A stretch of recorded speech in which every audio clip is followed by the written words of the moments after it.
Hey guys, so happy to be here. I am here today to talk about why you don't get the job you really want. And this is based on years of experience from myself and just encountering a lot of artists. And so I'm Tarne, I'm a games and animation concept artist, and I directed and made my own indie game, Lona. I was lucky to work with a lot of cool animation studios like Disney and Netflix and Aniki in the Netherlands. And I like to just share my own opinion and experience. It might not be exactly something that you like to hear, but I think just I have to be honest, and I want to be honest, and I want to share the stuff that I wish somebody would share it with me. And I really had a hard time, and I still do, that it might be the way that we don't think it is. Usually, we have a lot of assumptions about the job, about ourselves, about what's going on in the industry, and um, yeah, and then when they're not met, we get frustrated and disappointed. So I want to talk about this. Um, so I would say I don't have any numbers for you to just talk percentage, but what I encounter within my own experience that hopefully help you is that if I really wanted a job that I really wanted it and I tried so hard for it, and then I got the connections, I started talking to people, so I made a lot of effort to get that job and I still didn't. It was mostly because I wasn't there. So I'm not talking about the current layoffs and how the animation industry is just failing a lot of artists, and this AI thing came and so many people are getting fired, and which is very sad. I'm not talking about those. But if there is a studio, if there was for me a studio that were really looking for an artist to fill the position, and they knew I was interested, eventually it will come down to your own experience and the quality of your work. So there is one thing that you need to accept, I think, partially, is that sometimes getting rejected, not every time, but sometimes getting rejected, it does mean that you need to improve. It does say something about the quality of your art. So, and if you cannot see it, if you cannot see what's wrong with your art, then that's the answer. Because if you could see it, you could improve it. But if because I had a lot of moments in my life that I was like, I think I'm okay for this position. I think I'm doing okay for this position.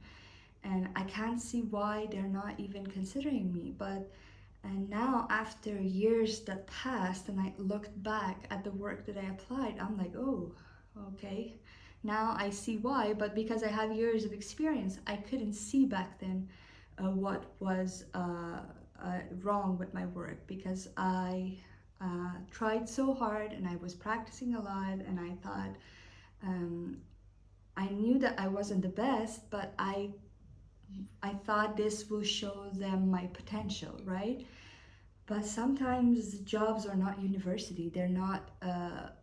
They don't have time to teach you everything. They want someone who comes and execute and at the fastest way possible, and they're investing their money and their time into quickest results. So as there was somebody else that was my competitor, and they did better. They knew more. They practiced more, probably. They had a better background in the job experience. So of course they're going to get the position and not me. So this still happens. It's not something that at some point you're just it's over, it's going to be over. I know many good artists right now still looking for jobs and they cannot find it. It's not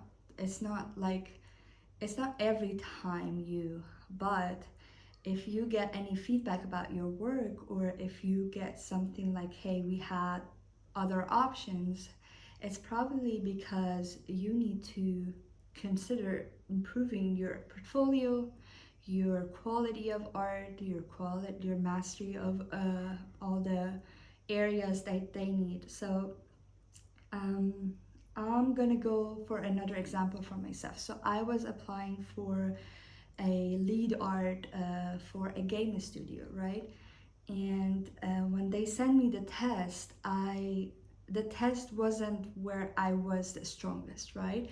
I had a lot of strong points, but it wasn't where I was at my like strongest quality. And I can't disclose all the what do you say, all the details, but I can tell you that wasn't my best work when I sent them. I knew that, but I thought maybe hopefully they will consider me because I have proven myself in other areas, and they were happy with other areas, and there was only this one area that needed a little bit more work. And a little bit more work for them to be enough. I mean, in general, we can always learn. But I got rejected and somebody else got picked, which was better in that area, but not necessarily better, like in comparison. For example, they were better with the technical part rather than the concept part. And I was better with the concept part rather than technical part. But they wanted somebody who knew more technicals, right? So of course I'm not eligible. And I have to accept this. I have to know that, okay, I think the responsibility that they wanted to give to the person who they hire was matching more with someone else, and they spent more time on that. They knew better about the technicality of the job, and so they easily get the job. I mean, for that person the process was a lot shorter than my process, so that also tells something about uh, what they really wanted, right?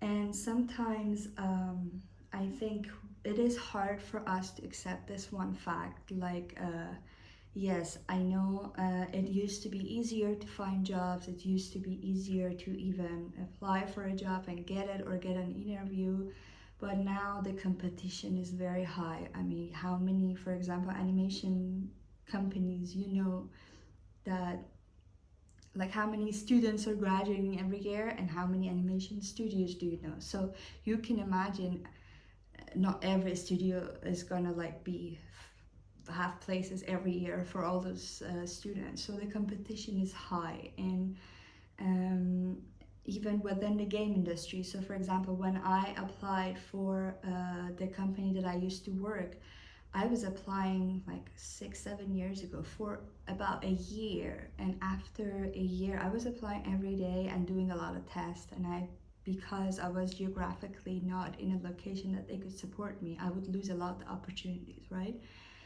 And that was frustrating. But after I got more and more like I moved to Europe and I got more opportunities and they wanted me, I realized, oh, okay, that was only for my location.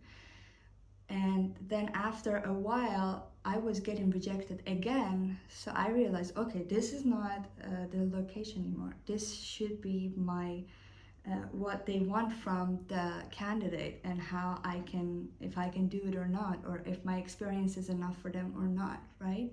And because like my Instagram is a lot different from the job that I'm doing, so at my job I create different materials, and also in there is a lot of like about me specifically, is a lot of doubt that, hey, we see you have like two different like interest, and they kind of doubt my interest in my job, like if I like what I do, because they see something else on my Instagram, which I don't think should, it should be like a point of uh, like it shouldn't be a weakness. I think it's a good thing if you see someone can is excited about art in general and creating functional or decorative art, like whatever genre, as a still art. So, but I also get a lot of comments about that when I'm applying. And of course, somebody else, which they have like even their Instagram more focused on the job that they're doing, they are presenting more of an interest, if you know what I mean. So there are all these challenges, and if you get rejected or if you don't get a chance and you can't see what's up with your portfolio, you don't know what's going on, find the people who are good at that job and then see if you can find them on any event, or ask them if they will have some workshops so they can talk about your work. Because I also get a lot of people asking me questions about the areas that I'm not working in the industry on those areas. So I get a lot of like, I don't know, like prop artists or 3D artists contacting me for a comment about their portfolio, and I'm like, okay, I know some basics and I just use some basics of like to start my concept, but I'm not the person. I'm happy that you like my art, and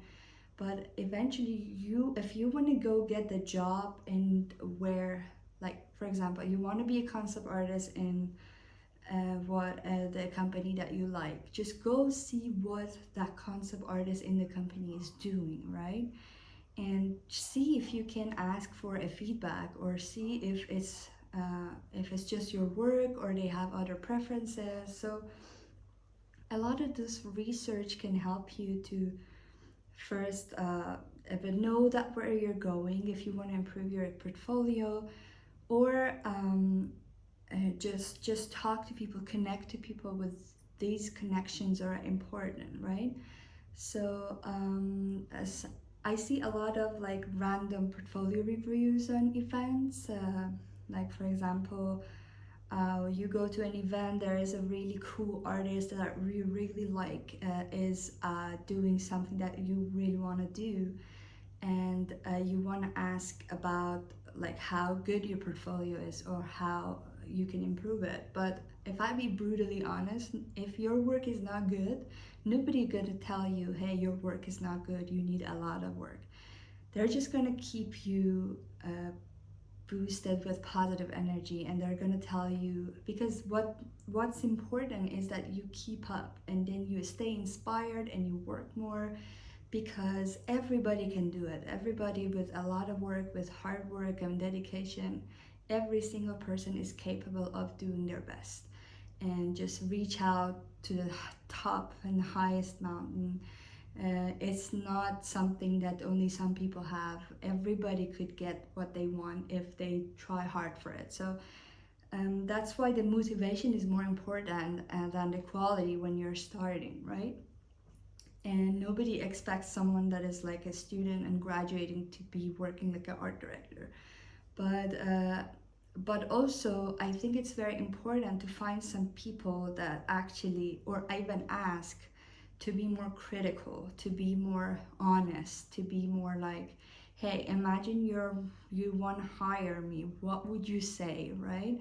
So just look more for honest answer, and even if it hurts sometimes, and even if it could be hurtful to the ego, because we create with our heart and with love, and if we think that it's not approved or it's not likable or it's not going to get us what we want, it's us, we think it's us, we're worthless and we are not good enough. But that's not it. I mean, that's a totally separate thing. It's just skill based career and job opportunities, and well, they don't really look for who's the coolest. They want someone that has experience, has a good quality of art, and they don't have to like explain a lot of things because they already experienced it. And yeah, and then some people get lucky, they graduate and then they go to a good internship, and from there they just pick up good projects and good portfolios, and they build up, and after 10 years they have amazing portfolios. And some people don't get that. Like, I think I wasn't fortunate enough to, like, my career was mostly self-made, but I always wanted to learn from the best. I always wanted to have like art directors teaching me stuff, correcting my work, improving my work, and I just had this thirst to learn, and unfortunately I didn't get the opportunity. And I can see I've been working in arts more than 10 years, and I'm not even close to someone who had a chance to go to college, to learn a lot about different variations of like different majors, you know, and how they landed and like a lot of good jobs. Of course, there's some people that also like me spend 10 years and they're not where I am. So it's always, you're always somewhere that there are people behind you and in front of you. So in this competition pool, you might take opportunity from the people behind you, and the people in front of you take opportunities from you. This keeps happening, right? And I think that's the part that hurts the most. And what you can learn from it is that um, just if you cannot see where you are, and if you get hurt a lot by getting rejected a lot, but I still think that it's gonna work someday and it's gonna be better, you're gonna get better opportunities, you will. But it's important that you also upgrade your skills, you upgrade your community, you start connecting with people more, with recruiters, with the people that you look up to and you want to have those jobs, and just see what's missing, right? See where is the weakest point, or where is your strong points, and then those are the things that you need to be more focused on, instead of the frustration is real, I know. I think it's okay to take some time to feel that frustration, and even to take a break, and because mental health is the most important thing. But eventually you need to realize that if that's the case, if you're getting rejected because of the quality of your work, you have to improve that. You have to get better at it, which is something that I'm doing now. I have been kind of away from working environment for about 2 years, since like my life as a mom started. So I wasn't really hands on with a lot of projects, and I wasn't leading anyone anymore. I wasn't doing anything, and my games would shift. I quit the company I was working with because of yeah, I wanted to be a present mom, and it's gonna be 2 years that I'm not gonna have like a full-time job, and I feel insecure, and I feel like when I apply for some position I get rejected. Because why? Because there are people who were in industry, they had 2 more years than compared to me to get better and do more that I didn't have, which I'm not regretting it, but this is just being realistic. Uh, so people think because your Instagram is fun and people like you a lot, that means you're gonna get immediately a job. No, that's not it. If your portfolio is on point, and if you're applying to the right jobs that matches your portfolio and you don't get it, and then it's happening a lot of time, there are probably people who are getting it, right? So just think about that. So for me now, my mission is to improve, and I hope I can make a video one day to show you how, from where I improved at this point for the next step of my life, right? So this was some conversation that I had with an artist a couple of days ago even, and it is tough. It's tough to hear it, it's tough to accept it. Sometimes you go compare yourself with the other artists that are getting those jobs, and you think you're better than them, or you think you're whatever, you are as good as them, but you really don't know. You don't know their portfolio, you don't know their work experience, you don't know how they communicated, how they encounter, how they were responsive, there are so many little things that you don't know. So I would say just accept the fate, sort of, and then start to think of a place. Just think of an artist that you know they're so good that if they apply for any job, they're gonna get it. Like, just think about that and see if you're there. Because for me now, my mission is that I be good enough for people to approach me rather than I go and approach them. And I hope that I get there soon. So if that's your goal, you don't need to meet that goal. I'm sure on the way to that goal, so many people are going to be interested in you. So don't lose hope. Just keep applying and keep improving. Keep learning from the feedback you're getting. And yeah, I'm sure if you put more effort on learning stuff and skill up, I think you're gonna get what you want. Trust me, you will. So hope you had a great day, and hope this video could make your day a little bit better. And thank you for watching. Yeah, well, let me know what you think, and just forget this is my personal opinion, and I'm not talking about the part that the industry is going crazy.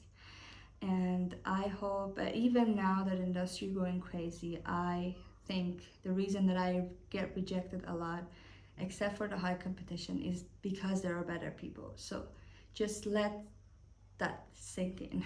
Okay, have a good day. Ciao.